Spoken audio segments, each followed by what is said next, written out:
Welcome to the 2023 Economic Depression and Preparation channel. Thank you for joining me. Please be sure to subscribe to Preach to Me for the latest interpretation of financial data as it becomes available.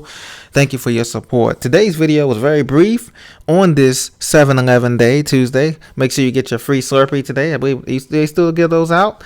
If they don't, then so be it. But ladies and gentlemen, let's get right into it. Today we're going to be talking about the housing market crash that was supposed to happen, but now it's quote unquote showing remarkable resilience according to MarketWatch.com, and also the greed or the FOMO that's been present in this market. Right now, the average home buyer, quote, may be frustrated by high home prices. As you know, when interest rates rise, typically we see a downfall in prices, not a crash, but a downfall correction of at least 10 to 20% in some of the hottest markets like Arizona and Florida and California and New York and those places. But we haven't seen that recently, according to economists. And you would agree, too, that the average price for a single family home, 3 or 4 bedroom, 3 bath, etc., 2-car garage is at $435,000. We're talking that condo and townhome is still above $300,000 in most major markets. So the housing market is on the up, according to the media, according to the relative news. There's still people buying and biting at these 7% mortgage rates are higher. Now, this may be speculative, but a lot of baby boomers are retiring or have retired and have a nest egg and have some money and some investments built up. And that is also fueling the housing market, some of the housing market bubble as well, but also the short supply. We have a short supply of housing, as you know, a lot of people, a lot of professionals, but a short supply of housing in a lot of the markets, not just out west and the northeast, but also in the Midwest and in the South, where a lot of people are moving and building homesteads and or adding second houses as for rental properties, etc., etc. Then that's not counting the big time investors, as we know, like BlackRock, Vanguard, all the big dogs that are out making that too, making that thing as well. Now, so the good news is the housing market is recovering, and that's a problem because the Fed, more demand for housing will boost home prices and rents, according to chief economist at Apollo. So we're seeing that. We are seeing demand for home prices going up. We're seeing rents going up, and this is the major problem. When both rents and the cost of servicing a mortgage go up, we're at a catch-22 here for the Fed. Do they lower inflation, but do they continue to push rate hikes even further, which many people think they will do? There's a 75% chance of another rate hike next month in August. So all Americans were in a catch-22 here because rents are going up. You say you may want to downsize to a rental property or a rental condo. Those are going up too in a lot of the majority of the cities, and also mortgages are going up. So that is something to look out to as well. So active listings are down. We also look at the previous year, and also 14 million mortgages were refinanced during the COVID-19 pandemic. So a lot of refinancing going on. And then why would you sell and give up a low interest? Some people got interest rates at 2% during the pandemic, 2.5% to 3%, or even lower, 2% in a quarter. Why would they sell and give that up just to get a home that's going to be, more expensive to maintain? More costs like that and stuff like that. So if you have a home that's paid off, there's no need for you to sell it. Even if you're at an advanced age, maybe you have family or legacy members that you want to pass it on to, you might as well keep it, because in this environment, why would you sell? Even though you probably can get top dollar for it in some cases, not all cases. So that's the conundrum that the Fed and that local people are facing here. But it's booming, as far as they say, the media and other people. And I agree that the housing market is still strong compared to what it could have been. That people have been saying in the last 6 months, doom and gloom, that everything's going to crash and all that's going to come. The fire sales have not started yet, ladies and gentlemen. That will be coming.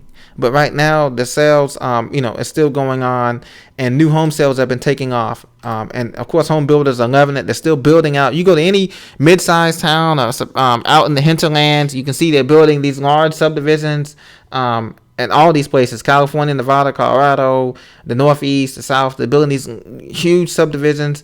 And, Lennar, all of these guys, Pulte Homes, Lennar, Ryan Homes, you name it. They're building out these large subdivisions. They continue to build because the demand is there, and the credit access is still there for now.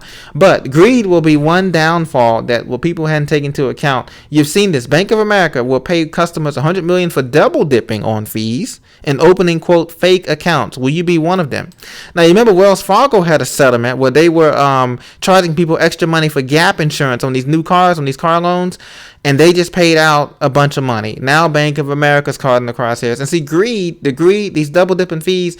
Every time we pay online, I know everybody's been talking about the digital money or the CBDC and all of that, but every time we pay online, there's always an app or a third party that we have to go through, right? And they charge us a convenience fee. You see this on your utility bills, your trash bills, your water, your sewer. There's this convenience fee that goes up every year. I swear it goes up from $5.99 to $8.99, sometimes even $10 extra on top of the bill in quote unquote convenient fees. And even when you go paperless, they charge you a fee for that, $2.50 on some of your cable bills. If you try to go paperless, but you want a paper statement, they charge you $2.50 extra. So there's all these extra taxes and fees here, in addition to ATM fees in a lot of these major banks. And this is what's going to happen. This greed, this double dipping is going to be another reason why the U.S. economy is going to enter a severe recession, because many people are going to be fed up eventually with all these extra charges on their accounts, extra charges, convenience fees, quote unquote, on not just bank fees, but on everything, on every transaction. It's funny because, you would think going digital would make it easier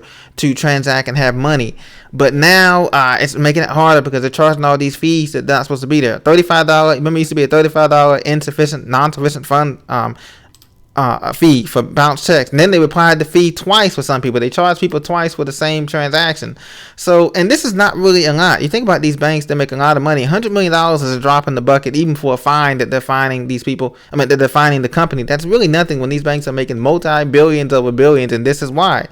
So listen to this. Last year, banks and credit unions raked an estimated $9.9 billion, guys, and ladies and gentlemen, an overdraft and non-sufficient fees. That's down from $10.6 billion a year earlier, and well below the $15.5 billion in 2019, according to the nonprofit Financial Health Network. So now we see here that it's not just the Wells Fargo or the Bank of America's.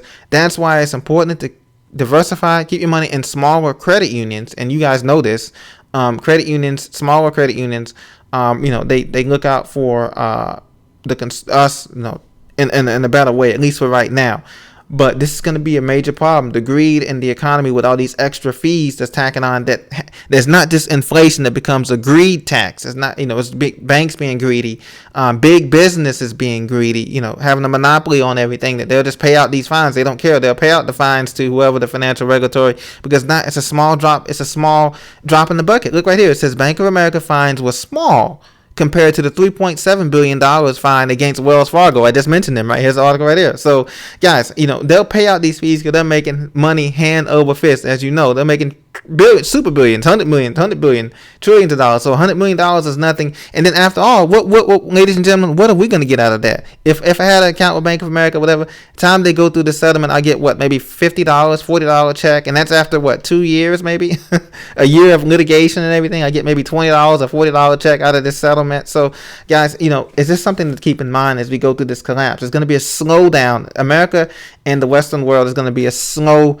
burn type of recession, and this was going to make it so dangerous for those who have not prepared. So continue to prepare, despite what the articles are saying. Yes, we know that some things are looking rosy, other things are not looking so rosy. They may drop the gas down to $3.20 a gallon, but they're raising the food up $20-$50 a week every time you go to the grocery store, every time you go to Costco, Sam's, Winco, wherever you shop at, Albertsons, Save-A-Lot.